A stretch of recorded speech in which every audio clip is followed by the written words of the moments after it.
It was a novella written by Truman Capote, and we optioned the rights, took them into Paramount. So we started what is usually called in the entertainment industry development hell and started developing the screenplay. I love the screenplay, but I've loved a lot of screenplays that haven't made it. So I wasn't foolish enough to make that a part of my consideration for doing it or not. I would have done it if I had to crawl all the way up the Walk of Fame, you know. That was a big opportunity for me. Audrey was under contract to Paramount. We just thought she would be wonderful in it. Paramount didn't think she would play it because she was such a kind of sweet and proprietary kind of lady that they didn't think she would play a part where a woman gets $50 to go to the powder room. Certainly in her mind, and understandably so, it was a big jump from the Capote Holly Golightly to our film's Holly Golightly, and she just didn't know whether she could do that sort of thing. I thought she did a wonderful job. I liked it because she was very naive, and it was like playing against that character. And I think that's what it takes to play that part and get away with it, you know? Well, I just told her I thought she would be absolutely great, not to expect her to be the Holly Golightly of Truman's book. I don't even want to own anything until I can find a place where me and things go together. I'm not sure where that is, but I know what it's like. It's like Tiffany's. You mean the jewelry store? That's right. I'm crazy about Tiffany's. Truman Capote originally visualized Marilyn Monroe in the part, and she probably would have been allowed to play the character as he had created her in the book, but they unfortunately wouldn't let Audrey do that. You kind of would have expected Marilyn, who, you know, was very sexy, she was kind of obvious for the part, and so we thought we could do better. And when Audrey said she would do it, even though Paramount didn't think she would, that's how we got her. I don't think that the majority of the audience in those days really ever thought of Audrey Hepburn as a hooker, as a call girl. I bet you they didn't even, when it was over with, they didn't even know. So $50 for the powder room? So she was an escort lady. I found myself wishing that she could have done the part as written. People didn't know how earthy and how true to life Audrey was, how aware she was of whatever went on in the world. But she took something which was one way and turned it completely into something else, up to the point that people forget what the film is really about. She was scared and happy and funny and delightful and spunky and emotional and solid. Audrey Hepburn was a gift from God. I mean, she just was the loveliest, most gracious, darling, darling lady. And I think it's a film that she's become so identified with, it's become a classic. When you talk of Audrey Hepburn, the first thing you think of is Breakfast at Tiffany's. The first day of the film, we were shooting the first scene in the movie, which is when the taxi cab pulls up to the curb in front of Tiffany's at 57th and 5th Avenue. Came the time to shoot,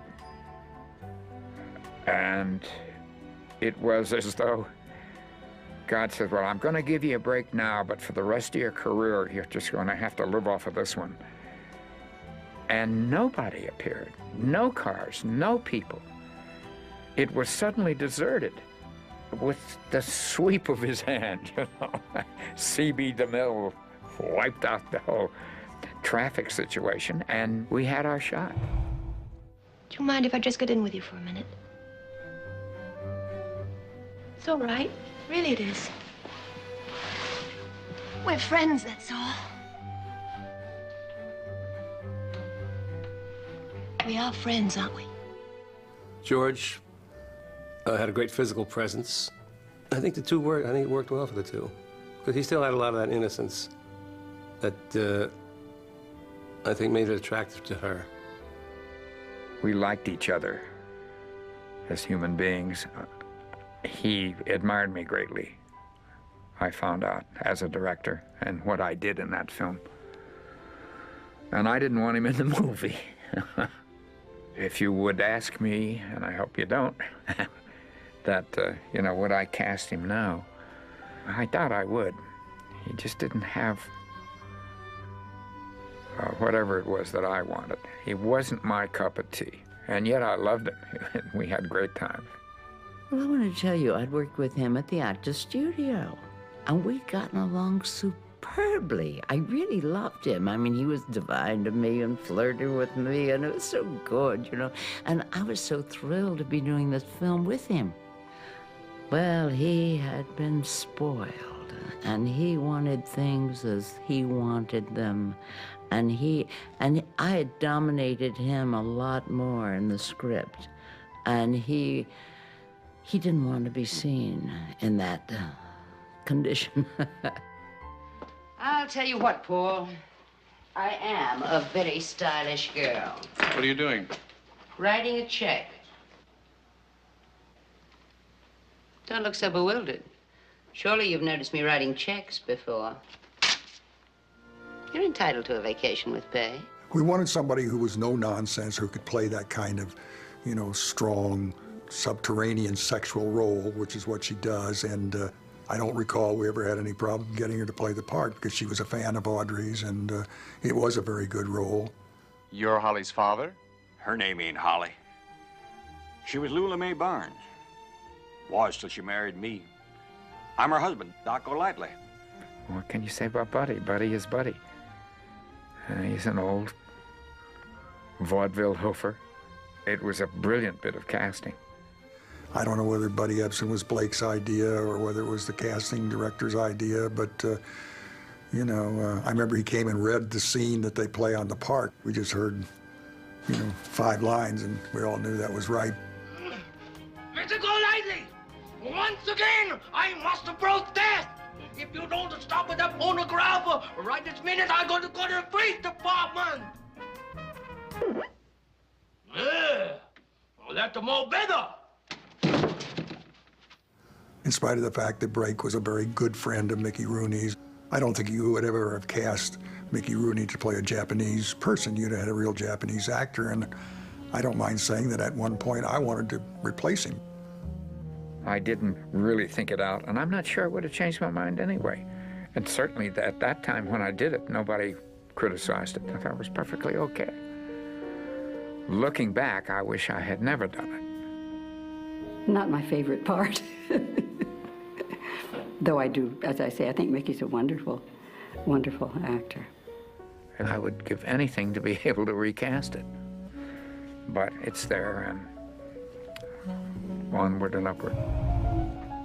So, my darling Fred, I have tonight made a very serious decision. And what is that? No longer will I play the field. Congratulations. The field stinks, both economically and socially. Audrey and I specifically never had a disagreement that I can remember. People would advise Audrey, and we would rehearse one night, and she'd come back the next day and do something totally different. And I finally took her aside and said, hey, there's only one director. He may not be the best, but that's what you got. And you either go along with what we agree on together, or you got to get another director. And that it changed right then. And she relied on me from that moment on. It was easy to spot what she was doing. And she was some kind of spectacular lady. I'll buy a drink. You drink? Yeah. I'll buy a drink. Okay. George Axelrod wrote the brilliant script, but the cocktail party was pure Blake Edwards. He called me one day and he said, I'm going over to the set because I'm going to do this crazy party sequence, and I'm just going to play around and see what I can use. The script itself didn't delineate that much in terms of party shenanigans. And that meant that I was going to have to invent it. But we just walked around seeing what kind of crazy madness we could create. They had the one thing where he was on the floor crawling to get the telephone that was ringing that was in a suitcase, things like that. Actually, in the party sequence, a lot of it was choreographed, I think, as they went along. And I ordered up champagne, and we had a party. And I told him that. I got him around, and I said, you know, now you're going to help me out. See if you can come up with stuff. And knowing actors, and everybody was going to come up with something at that point, and did. And out of that, I selected a lot of stuff that led me into a lot of stuff that I thought was fun and creative. I remember that he would walk by me and he'd say, what am I going to do with you? And about the second or third day, he comes by and he said, I know. He said, you're always laughing, so I'm going to put you in front of a mirror and you can laugh your head off. Then he dreamed up a crazy thing with another actor, and he said, why don't you two, I'm going to do a big close-up, and you two be arguing. And he didn't tell us what about. And in the middle of our argument, he pulls up the patch and didn't need it, so it was just kind of a crazy moment. And then, 2 or 3 days later, he said, you know, by now, I think she might have a crying jag. I said, yeah. And he said, okay, go for it. And we really just had a party. Had it been otherwise, I think it would have taken 2 weeks. And it didn't take anything like that. You heartbreaker, wherever you're going, I'm going your way too. Well, I was really quite amazed that she was able to pull that off. I didn't know she sang. Nobody knew. See the world, there's such a lot of world to see. When I saw the film for the first time with an audience, we were in preview, and the head of the company then said, well, I'll tell you one thing, we can get rid of that song. Fortunately, Audrey stood and said, over my dead body. Huckleberry friend, moon river, and me. One of my favorite scenes is the last scene, you know, with the cat. Whew, boy, did that cat smell. Get that cat wet, and that's not easy when you've got the lights pouring down on you and you can hardly breathe anyway, and then you bring the cat in and she's got it in the rain and right up her nose. It was awful. What makes it still an important movie is, I think, it's the romanticism of the film and the relationship, and when Audrey is the most vulnerable, and when George Peppard talks to her, when she's going to run away, that last scene in the taxi, and then when she goes and finds the cat, and they're all hugging in the rain. I'm an old romantic, I guess, but that's my favorite part of the picture. It just gets into your soul, gets into your heart, may even get into your tears.